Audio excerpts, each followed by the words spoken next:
Hi guys, मेरा नाम है साहिल खान और आज की वीडियो शुरू करते हैं। सबसे पहली न्यूज़ है वेदांता ग्रुप की। तो अभी रिसेंटली न्यूज़ निकल के आई थी कि वो गुजरात के अंदर सेमीकंडक्टर प्लांट लगा रहे हैं, पर कहानी ये निकल के आ रही है कि वो महाराष्ट्र के अंदर भी लगा सकते थे। फिर उन्होंने क्लैरिफाई किया कि महाराष्ट्र गवर्नमेंट ने उनको बहुत सारे ऑफर्स दिए, पर उन्होंने पहले से ही डिसाइड कर लिया था गुजरात में सेटअप करने का। और ये बहुत बड़ी बात है क्योंकि वेदांता ग्रुप फॉक्सकॉन के साथ में टाई अप करके शुरू कर रहा है। और वेदांता के चेयरमैन का कहना है कि जो 1 लाख रुपए में आपको लैपटॉप मिलता है वो 40,000 रुपये में मिल जाएगा। अभी ये फैक्ट्री जब लगेगी पूरा इकोसिस्टम तैयार होगा। क्या आपको ऐसा लगता है? मुझे तो नहीं लगता है। हमने वीडियो की टाइटल वाइटल में डाल दिया है कि ऐसा होगा, पर मुझे नहीं पर्सनली लगता कि ऐसा पॉसिबल है कि इतना कंपोनेंट का रेट घट जाए इतना ज़्यादा। अगली खबर, आईबीएम के एमडी ने भी मून लाइटिंग के बारे में बात करी है। उन्होंने बोला है कि मून लाइटिंग एथिकली राइट नहीं है उनके फुल टाइम एम्प्लॉयज़ के लिए। बेसिकली उन्होंने बोला है जब भी कभी भी वो हायरिंग करते हैं तो एग्रीमेंट पे साइन किया जाता है कि उनके जो एम्प्लॉयज़ है वो फुल टाइम आईबीएम में काम करेंगे। तो ये चीज़ गलत है। ये एथिकली की जगह इल्लीगल है कि आप एक कंपनी की जगह दूसरी कंपनी में भी काम कर रहे हो। तो आप समझने की कोशिश करो जिनको नहीं पता मून लाइटिंग क्या होती है। मून लाइटिंग का मतलब कि आपने 2 कंपनियाँ इकट्ठी जॉइन कर रखी है और आप उस कंपनी में भी काम कर रहे हो और उस कंपनी में भी काम कर रहे हो। ये कहानी मून लाइटिंग की कब निकल के आई थी? जब स्विगी की बात निकल के आई थी कि स्विगी के जो डिलीवरी वाले होते हैं वो ज़ोमैटो के लिए भी काम कर ले, स्विगी के लिए भी काम कर ले, ब्लिंकिट के लिए भी काम कर ले, इसके लिए भी कर ले, उसके लिए भी कर ले। तो एक ही डिलीवरी वाला बस टी-शर्ट चेंज करे और सबके लिए काम कर सकता है।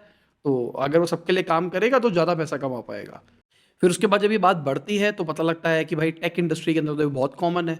लॉकडाउन की वजह से लोगों का बिहेवियर बन गया है कि 2-2 कंपनियों में काम कर लेते हैं।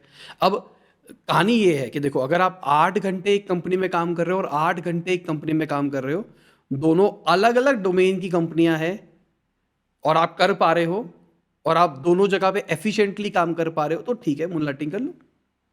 और मुझे ऐसा पर्सनली लगता है ये चीज़ शायद पॉसिबल नहीं है। और 8 घंटे प्रिसाइज़ली काम नहीं होता, कभी-कभार आपको 10 घंटे भी काम करना पड़ता है। आप जब काम नहीं कर रहे हो तो भी आपके दिमाग में थॉट चल रहा होता है कि वो चीज़ कैसे सॉल्व हो सकती है। तो अगर आप मल्टीपल जगहों पे काम करोगे दिक्कत आती है। और रही बात सैलरी की, तो सैलरी भी बढ़ जाती है। आजकल क्या हो गया है, ये स्टार्टअप कल्चर के आने की वजह से ना लोगों के दिमाग में ये आ गया है कि भाई वर्क लाइफ बैलेंस ये वो। अगर आप देखो तो 2 दुनिया बटी हुई है। एक स्टार्टअप वाली दुनिया है और एक जो जो पुराने बिज़नेसेस चल रहे हैं वो है। स्टार्टअप वाली दुनिया लॉस में जीना पसंद करती है। उनको कोई फ़र्क नहीं पड़ता और वो पच करके बंदों को निकाल देती है। वो सोचती भी नहीं एम्प्लॉइज़ के बारे में। उनको रखना है moon lighting, work life culture, company का कल्चर, ये वो फलाना-वलाना करना है। उसके बाद में जब मन आएगा तो निकाल देंगे। जो पुरानी कंपनियाँ होती है, एस्टेब्लिश कंपनियाँ होती है, वो एम्प्लॉइज़ को अपना एक एसेट मान के चलती है, उसको लॉन्ग टर्म तक रिटेन करके रखती है। तो वहाँ पे आपको ऐसी चीज़ें नहीं दिखेगी क्योंकि उनको प्रॉफ़िट की तरफ भी जाना है।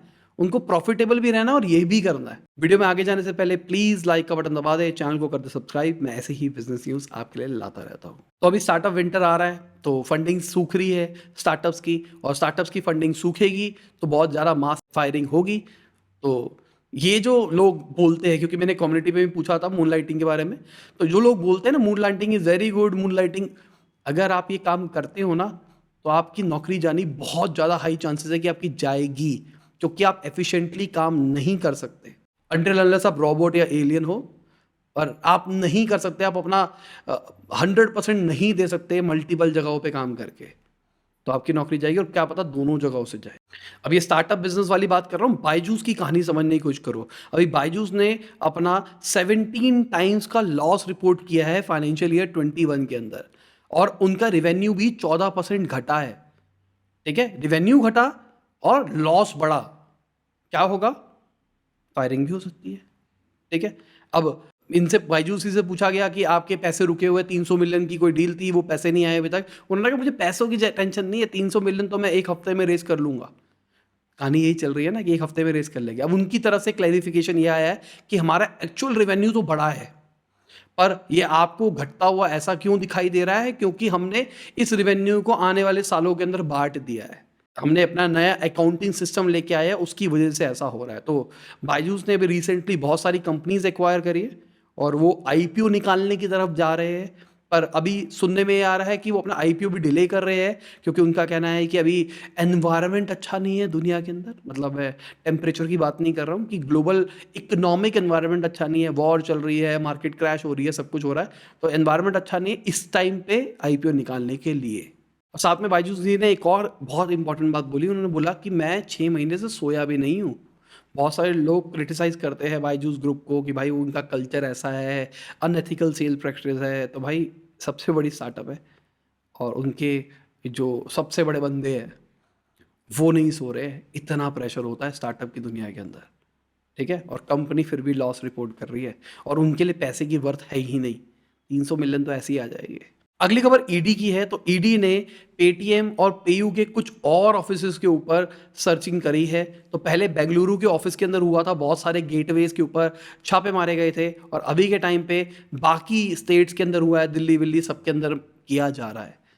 तो भाई ये चीज़ क्यों चल रही है? ऐसा कहा जा रहा है वो जो चाइनीज़ ऐप, जो माइक्रो लैंडिंग ऐप्स है, उन सब के चक्कर में सारा का सारा हो रहा है। तो अभी रिसेंटली हमारी गवर्नमेंट ने पॉलिसी भी निकाली है इसके रिगार्डिंग, और जल्दी इसके ऊपर वीडियो आएगी। मोस्ट प्रोबेबली कल सुबह आपको ये वीडियो देखने को मिल जाएगी। तो उस पॉलिसी से गवर्नमेंट कंट्रोल करने की कोशिश तो कर रही है इन सारी चीज़ों को, पर देखते हैं क्या हो पाता है। वीडियो ज़रूर देखना, कल सुबह आने वाली है। पूरा डिटेल के अंदर बताया है क्या है, क्या प्रॉब्लम थी, कैसे सॉल्व हुई, और क्या गवर्नमेंट उसके ऊपर पॉलिसीज लेके आए। अगली खबर यूएस की मार्केट की है। तो यूएस की मार्केट हमको घटती हुई दिखाई दी। S&P 500 4.4% घटा, और नैस्डैक 100 इंडेक्स 5.5% घटा। S&P की बात करके चले, जून 2020 से सबसे ज़्यादा घटा है ये। और नैस्डैक की बात करके चले, वो ज़्यादा क्यों घटा है? क्योंकि उसके अंदर टेक कंपनीज ज़्यादा है, टेक हैवी है वो, और टेक घटता हुआ हमको दिखाई दे रहा है। इस चक्कर में हम देख रहे हैं जेफ बेजोस, एलॉन मस्क, इन सब की नेटवर्थ भी हमको घटती हुई दिखाई दी है। अगली खबर सॉफ्ट बैंक की है। तो अपना थर्ड विजन फंड निकाल सकते हैं, और कहा जा रहा है उसके अंदर वो अपने पैसे खुद भी लगाएंगे। अभी रिसेंटली उन्होंने अनाउंस किया था जो उनका जितने भी फंड्स है वो बहुत ही ज़्यादा लॉस के अंदर है, और इसका रीज़न था वी वर्क का जो आईपीओ फेल हुआ, दीदी ग्लोबल वाला सीन हुआ, अलीबाबा वाला हुआ। बेसिकली चाइना के अंदर जो क्रैकडाउन हो रहा है, उस क्रैकडाउन की वजह से भी इनको बहुत ज़्यादा लॉस हुआ। तो इसके चक्कर में इन्होंने 50 बिलियन से ज़्यादा का लॉस रिपोर्ट किया। पर अभी ये नया फंड निकालने वाले हैं, और कुछ टाइम पहले ही इन्होंने बोला था कि हम रीस्ट्रक्चरिंग कर रहे हैं। तो रीस्ट्रक्चरिंग के चक्कर में एक और नया फंड निकलेगा, तो देखते हैं कितने का निकलता है, क्या होता है उसके अंदर। अगली खबर पीवीआर और आइनॉक्स वाली डील की है। तो पीवीआर के जो इन्वेस्टर्स हैं वो अपने 7.7% शेयर्स को ऑफलोड करने वाले हैं ब्लॉक डील के अंदर। आज इन्होंने अपनी जून क्वार्टर के अंदर 68.3 करोड़ का प्रॉफिट आफ्टर टैक्स रिपोर्ट किया था, और अगर इसको प्री कोविड लेवल से कंपेयर करके चले Q1 ऑफ फाइनेंशियल 20 से, तो उस टाइम पे 40.2 करोड़ था। मतलब बड़ा है, प्रॉफिट बड़ा है प्री कोविड लेवल से। लोग कहते हैं भाई बॉलीवुड बॉलीवुड ये वो सब कुछ बर्बाद हो रहा है, मूवीज पैसा नहीं कमा रही है, ये नहीं हो रहा, सिनेमा हॉल बर्बाद हो रहे हैं। इनका प्रॉफिट बड़ा है प्री कोविड लेवल से कंपेयर किया जाए तो। अगली खबर इंडिया के ट्रेड डेफिसिट की है। तो वो बढ़ता हुआ हमको दिखाई दिया। हाँ, हमने एक्सपोर्ट्स ज़्यादा करे हैं, पर हमने इंपोर्ट्स और ज़्यादा करे हैं। अगर मैं डेटा की बात करके चलूँ, तो हमने तकरीबन $33.92 बिलियन के एक्सपोर्ट्स किए अगस्त के महीने के अंदर, जो कि पिछले साल में 33.38 बिलियन हुआ करते थे। मतलब राइज आया है।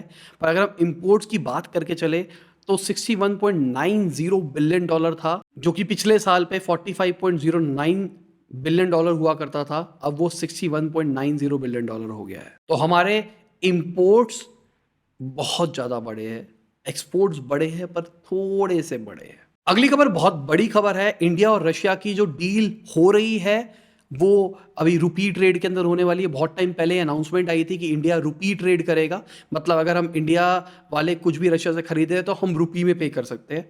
पर अभी तक बैंक सेटअप नहीं हुआ था, तो इंडिया ने ऑफिशियल पार्टनर एसबीआई को बना दिया है। अब एसबीआई हो गया है, रशिया वाले एक बैंक को अलॉट करेंगे जिसके थ्रू होगा, और उन दो बैंक्स के बीच में ट्रांजिशन होगा इंडिया रशिया रुपी डील। और बहुत ही बढ़िया स्टेप हो सकता है, बहुत ही ज़्यादा फायदा हो सकता है इससे हमारी करेंसी को। अगली खबर यूके के इन्फ्लेशन की है। तो वो हमको घटता हुआ दिखाई दिया, 9.9% पे पहुंच गया अगस्त के महीने के अंदर। पर कहानी ये है कि इन्फ्लेशन 3 गुना ज़्यादा है जो अगस्त 2021 के अंदर रिपोर्ट हुआ था उससे, और 5 गुना ज़्यादा है जो उनका टारगेट है। तकरीबन 2% के आसपास का टारगेट होता है वहाँ पे। तो उससे इतना गुना ज़्यादा है, बहुत बुरा हाल है। अगली खबर डीएचएल सप्लाई चेन की है, तो उनका कहना है कि वो 500 मिलियन यूरो इन्वेस्ट करेंगे इंडिया के अंदर। आने वाले 5 साल के अंदर 12 मिलियन स्क्वायर फुट से ऊपर के वेयर हाउस कैपेसिटी बनाएँगे वो मेट्रो सिटीज़ के अंदर। उनको ऐसा लगता है कि एशिया पैसिफिक रीजन सबसे ज़्यादा अच्छे तरीके से ग्रो कर सकता है। अभी ग्लोबली बहुत टेंशन्स है, फिर भी ये रीजन अच्छा चलेगा और उसके अंदर स्पेसिफिकली इंडिया ज़्यादा अच्छा ग्रो करेगा, इसलिए इंडिया के अंदर इन्वेस्टमेंट हो रही है। और इसी के साथ आज की बिज़नेस न्यूज़ खत्म होती है। उम्मीद करता हूँ आपको मज़ा आया होगा। लाइक कर देना, शेयर कर देना, कमेंट बताना वीडियो कैसी लगी। बाय, गुड नाइट, शब बख़ैर, खुदा हाफ़िज़, गुड मॉर्निंग, गुड आफ्टरनून, जब भी आप वीडियो को देख रहे हैं। और अपने लोगों के लिए एक अपडेट है, गाड़ी मिल गई है भाई, आ गई है। कल रात को दी है उन्होंने, अभी तो मैंने ज़्यादा चलाया नहीं, घर लेके गया, घर से लेके फिर वापसी आया यहाँ पे। तो अभी कभी थोड़ा लंबा कहीं पे निकलेंगे तो बताऊँगा क्या दिक्कत है। मोटर की दिक्कत नहीं थी, वैसा उनका कहना है, कुछ वायरिंग ख़राब थी, तो वायरिंग वो सही कर दी है और रिप्लेस कर दी है बेसिकली उन्होंने, नया ही लगाया कंपोनेंट। एवरेज का वो कह रहे हैं कि आप चला के देखो, फिर देखते हैं एवरेज कैसे इंप्रूव होती है। तो अभी एवरेज भी अगेन मैं जब लंबा ड्राइव करूँगा तब पता लगेगा कि एवरेज क्या रह रही है।